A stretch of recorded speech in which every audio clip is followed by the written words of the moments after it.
모든 인간은 태어나고 늙고 병들고 마침내 죽음을 맞이한다. 현대의학이 아무리 발달해도 시간이 흘러 노쇠해지고 병이 드는 것을 막을 수는 없다. 여기 한량없는 자비와 공덕으로 아픈 중생을 위로하고 그 고통을 어루만지는 약사열의 도량이 있다. 국내 유일하게 2개의 대웅전이 있는 천년고찰 장곡사. 이곳엔 어떤 간절한 이야기가 우릴 기다리고 있을까? 콩밥 매는 아낙네야. 유행가 한 자락을 떠올리게 하는 칠갑산. 굽이굽이 돌아드는 칠갑산 깊은 골짜기에 그윽한 연꽃처럼 자리한 장곡사가 있다.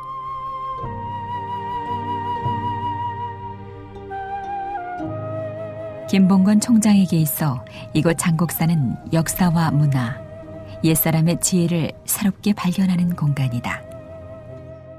규모가 작은 사찰임에도 불구하고 장곡사에는 다른 곳에서 볼 수 없는 특이한 유물이라든지 유적들이 많습니다. 이런 부분에 대해서는 앞으로 차차 상세히 설명을 드리도록 하겠습니다. 깊은 산자락에 안겨 있었기에 장곡사는 숱한 전란과 화마의 고비를 넘겼고 1000년이라는 긴 세월을 고스란히 버텨냈다.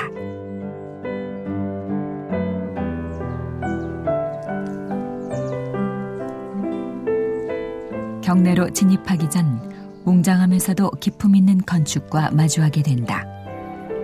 장곡사의 출입문 역할을 하는 운항로와 범종로가 그것이다.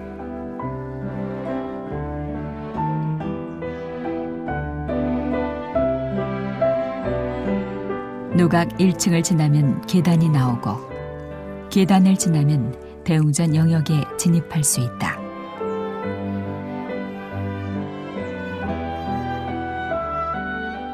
원래 불교가 우리나라 처음 들어왔을 때 고대 사찰에서는 불상을 모신 불전 뒤쪽에 강당이라서 큰 건물이 있었습니다. 그 강당에서는 이제 주로 불교 경전을 공부하는 그런 역할을 했죠.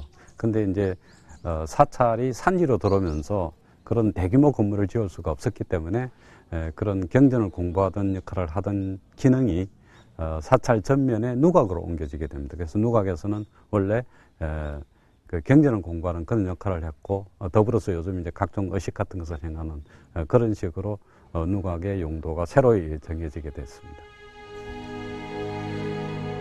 가파른 산 중턱에 자리 잡은 장곡사는 대웅전 앞마당에 누각을 세우는 산사의 전형적인 가람 배치를 따르고 있다.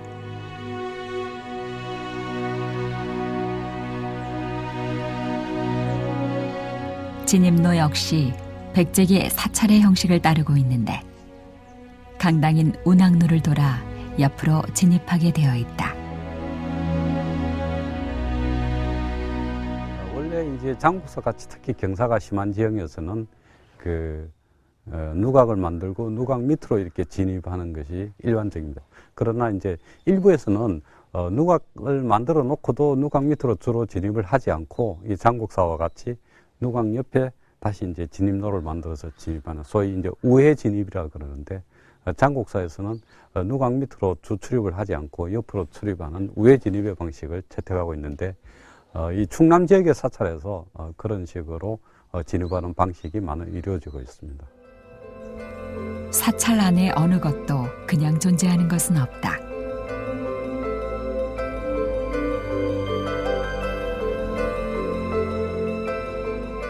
우리가 디디는 돌 계단 하나, 지나는 문 하나에도 부처님의 가르침이 있다. 운항로에서 조금 비켜선 곳에 범종로가 있다. 장엄하고 청아한 소리로 듣는 이의 마음을 겸허하게 한다는 범종이 봉안된 곳이다.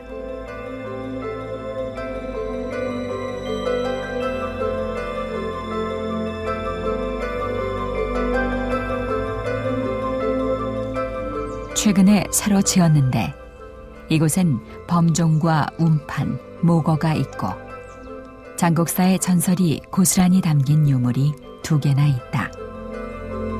가장 눈에 띄는 것은 코끼리 가죽으로 만들었다는 크고 오래된 북인데 여기저기 찢겨지고 울퉁불퉁해 세월의 무게가 느껴진다. 지금 보시는 것은 법고라 그래서 북입니다. 이 북은 그 전해지는 이야기에 의하면 장곡사 스님이 중생 제도를 위해서 이제 만들었다는 그런 말이 전해졌는데요. 보시면은 굉장히 북도 크고요. 이 형태가 원형이 아니고 이 타원형으로 된 것도 좀 특이합니다. 그때 전해지는 이야기에 의하면 지금 이 가죽이 소가죽이 아니고 이제 코끼리 가죽으로 만들었다고 그렇게 전해집니다. 근데 당시 우리나라에서는 뭐 기후 때문에 코끼리를 기를 수가 없어서 과연 코끼리 가죽으로 만들었는지는 조금 의문이 됩니다만 규모도 굉장히 크고 그 다음에 형태도 특이해서 굉장히 귀중한 유물로 생각이 됩니다. 지금 보시면은 저 구멍이 나서 이제 훼손이 돼 있지만은 굉장히 북도 크고 형태도 특이해서 저런 것들이 이제 수리가 되고 지정이 돼서 보존이 됐으면 하는 그런 생각이 간절합니다. 그 다음에 여기 이제 보시면은 묵수들이 있는데 당시 충청남도 덕산에 사는 사람들이 이제 뭐 보시를 했다 왔다 갔다 하는 뭐 그런 것도 적혀 있어서 지금 현재는 지정이 안 돼 있지만은 굉장히 중요한 유물로 생각이 됩니다. 범종로에는 오래전 장곡사 승려들이 밥통 대신 사용했다던 통나무 그릇도 보존돼 있다. 7m가 넘는 이 그릇은 과거 장곡사의 규모가 얼마나 컸는지 짐작케 한다.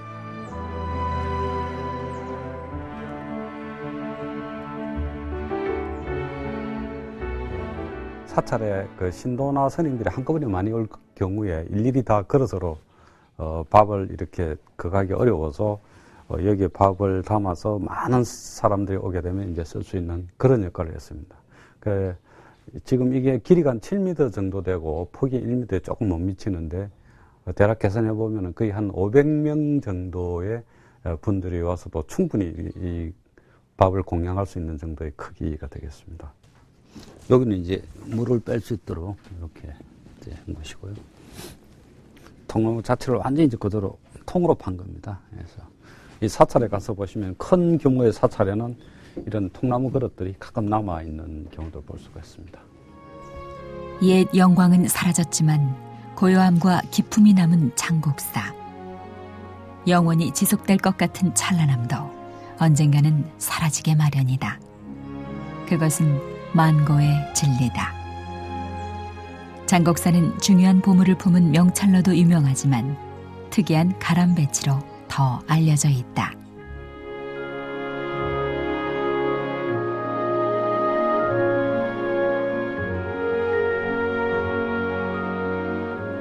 장곡사에 오시면은 대웅전이 하대웅전, 상대웅전에서 두 개의 대웅전이 있습니다. 그래서 우리나라의 유일한 그 대웅전이 두 개 있는 사찰이 되겠는데요. 원래 그 고구려 때 보면은 탑 주위에 금당이 이 전각이 세 개 있는 이런 구조가 과거에는 존재했지만은 동일한 명칭의 전각이 한 사찰에 두 개 있는 것은 유일합니다. 동서고금 우리나라의 이제 유일한 구조고요. 또 하나 특징은 대웅전이라 그러면 이제 전각에 모시는 불상에 따라서 명칭이 달라지기 때문에 예를 들어서 석가모니 부처님을 모시면은 대웅전이고 그 다음에 비로자나 부처님을 모시면은 비로전이어야 되는데 이게 둘 다 상하 대웅전이 또 대웅전이라는 명칭을 달고 있지만은 내부에 같이 보시면은 약사일의 부처님이나 비로자나 불 모셔서 전각 명칭하고 불상 봉안된 불상하고 일치하지 않는 그런 아주 특이한 점을 가지고 있습니다. 상대웅전과 하대웅전은 각각 위와 아래에서 서로 다른 방향을 바라보며 놓여 있다. 다른 사찰에선 볼 수 없는 독특한 장면이다.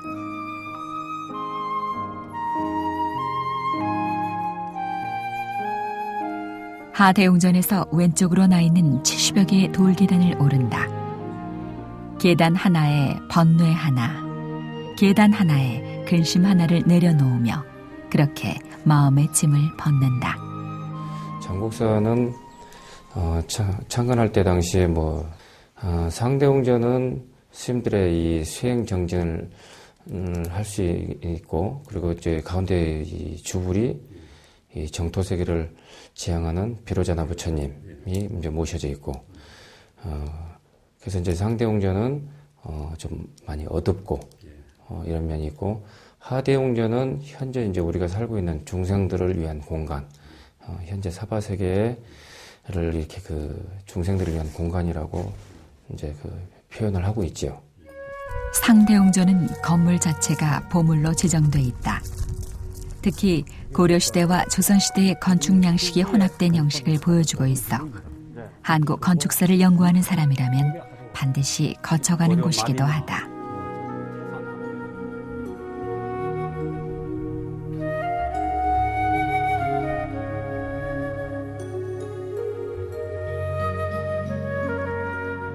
그 상대웅전은 기둥 하부라든지 기둥 전체의 배열림 형태, 또 기둥 상부에 꽃받침이 있는 주도의 모습 같은 것은 고려 시대 시기에 어떤 건축 양식적인 모습이 남아 있고요. 그렇지만 상부에 보면은 연꽃 연꽃으로 이렇게 장식된 굉장히 장식적인 모습의 조선 후기의 그 대표적인 그런 흐름들이 남아 있습니다. 그래서 고려 시대의 어떤 흔적하고 조선 후기에 새로이 변형이 된 그런 모습들이 건물 하나에 남아 있는, 그러니까 양식의 건축 양식이 동시에 남아 있는 굉장히 독특한 건물이 되겠습니다. 건축 양식 자체는 기본적으로 보면은 기둥 상부에 공포가 올라가 있는 주심포 양식인데, 그 중간에 지금 보시면은 공포를 이렇게 올려놓는 다포식의 양식이 혼용된 그런 모습을 하고 있습니다. 고려시대 기둥 형식에 조선 후기 지붕을 갖춘 복합 구조가 상대웅전의 특징이다. 서로 다른 시대가 상대웅전 안에 공존한다. 한 공간에 다른 시대의 덮개가 켜켜이 쌓여 있지만 이곳을 찾는 이들의 불신만은 한결같았으리라.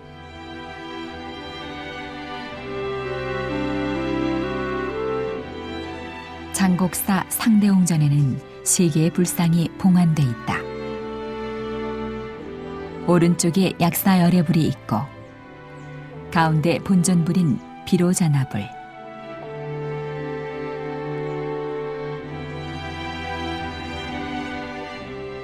그 왼쪽에 아미타불이 있다. 이 불상들을 유심히 들여다보면 특이한 점이 눈에 띈다. 지금 우리가 자주 접하는 불전에는 바닥은 마루가 깔려 있고 불상 하부에는 나무로 만든 불단, 소위 수미단을 형상한 불단이 있는 모습들에 우리가 익숙해 있습니다. 그 다음에 그 불상 뒤에는 이제 탱화들이 다 걸려 있는 그런 모습이죠.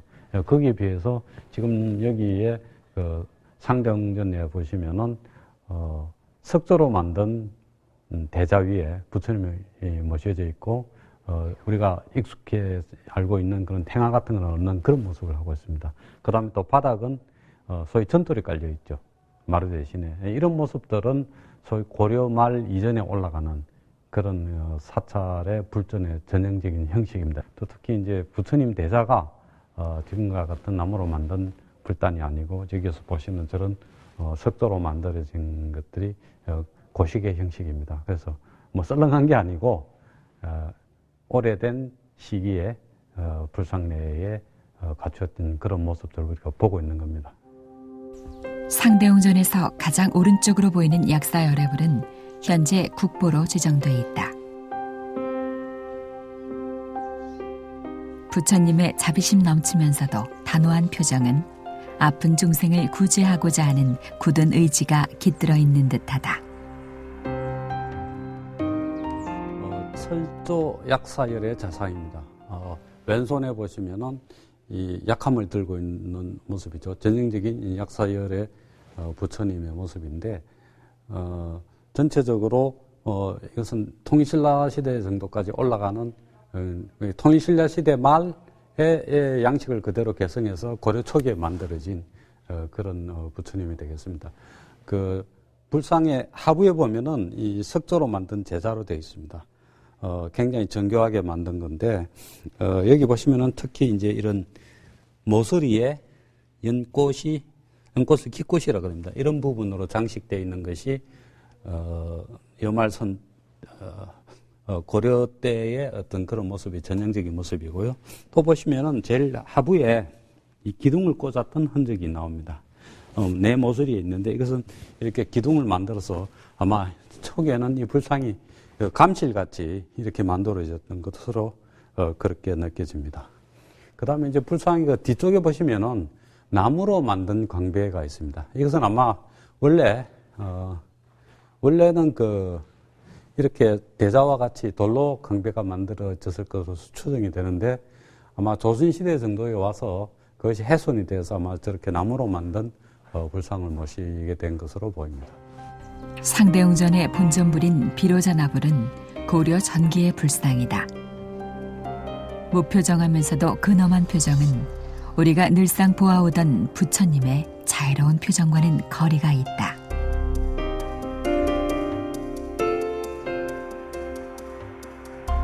현재 보물로 지정되어 있는 철조 비로자나불 좌상입니다. 그래서 보시면 손의 형태가 이렇게 엄지손가락을 해서 이렇게 붙잡고 있는 직언인의 모습을 하고 있는 비로자나불 부처님인데, 이 하부의 석조 자대는 거의 석등에서 마치 가져온 것 같은 그런 모습을 하고 있고요. 부처님 자체의 어떤 상호도 약간 조금 근엄하다 그럴까요? 그런 모습을 하고 있습니다. 역시 뒤쪽에 광배도 나무로 되어 있는데 아마 이것도 옆에 약사열의 자상과 마찬가지로 원래 돌로 되어 있던 것이 어느 시기에 훼손이 돼서 조선시대 정도의 나무로 광배를 만든 것으로 그렇게 추정이 됩니다. 상대웅전 법당은 나무 바닥 대신 연꽃 무늬에 딱딱하고 차가운 전돌이 깔려 있다. 그중엔 통일신라 시대의 것으로 보이는 잎이 8개인 연꽃 무늬도 있다. 바닥에 딱딱한 전돌을 깐 것은 부처님께 올리는 불공을 쉽게 생각지 말라는 옛 조상들의 따끔한 경책은 아니었을까. 장곡사의 고요함은 닫혀있던 마음의 문을 저절로 열게 한다. 잠시 동안 나라는 분별을 내려놓는다. 상대웅전을 내려와 하대웅전으로 다가선다. 고즈넉한 사찰의 풍경소리 하나에도 가슴을 울리는 무언가가 있다. 하대웅전은 상대웅전보다 훨씬 낮은 곳에 동남향으로 자리 잡고 있다.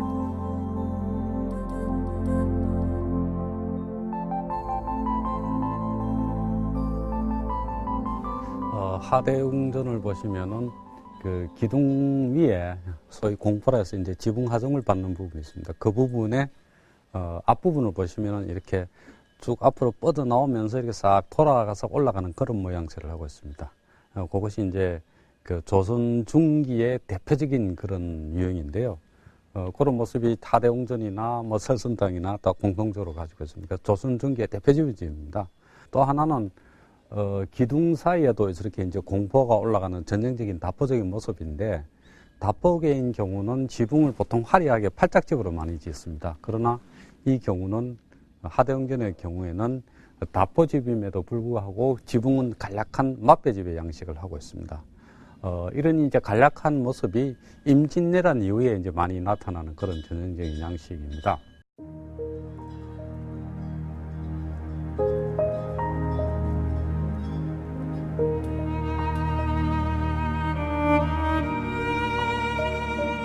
어쩐 일인지 대웅전에 불상들이 보이지 않는다.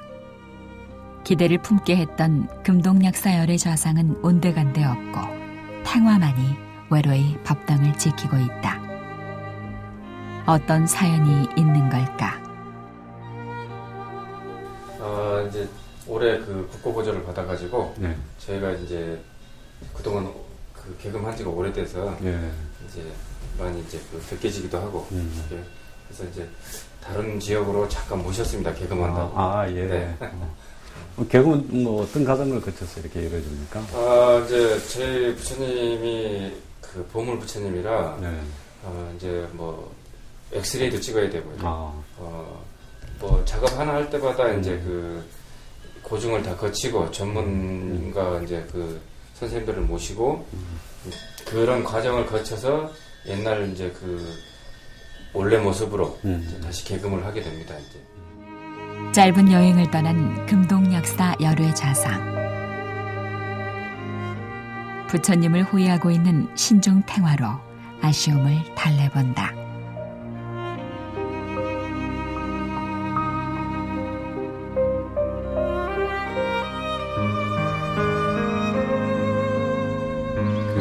국보도 2개가 있고 보물 4개, 지방지정문화재 하나까지 굉장히 많은 문화재들이 보관되어 있는 곳입니다. 이 성보 문화재이기 때문에 또 다른 문화재와 달리 우리 국민 모두가 종교에 관계없이 모두 우리의 자랑스러운 문화유산이라는 그런 생각을 가지고 좀 고마운 마음으로 이것을 보존하는 데 동참했으면 합니다.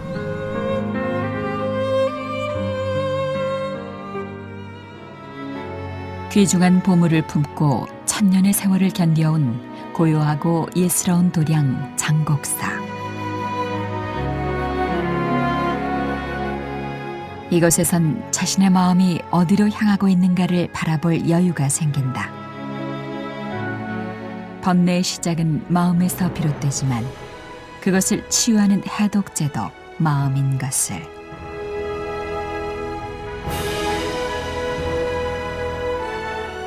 결국 약사열애를 향한 영험한 기도의 효력은 이 같은 깨달음이 아니었을까. 지극정성으로 약사열애 부처님께 귀의합니다.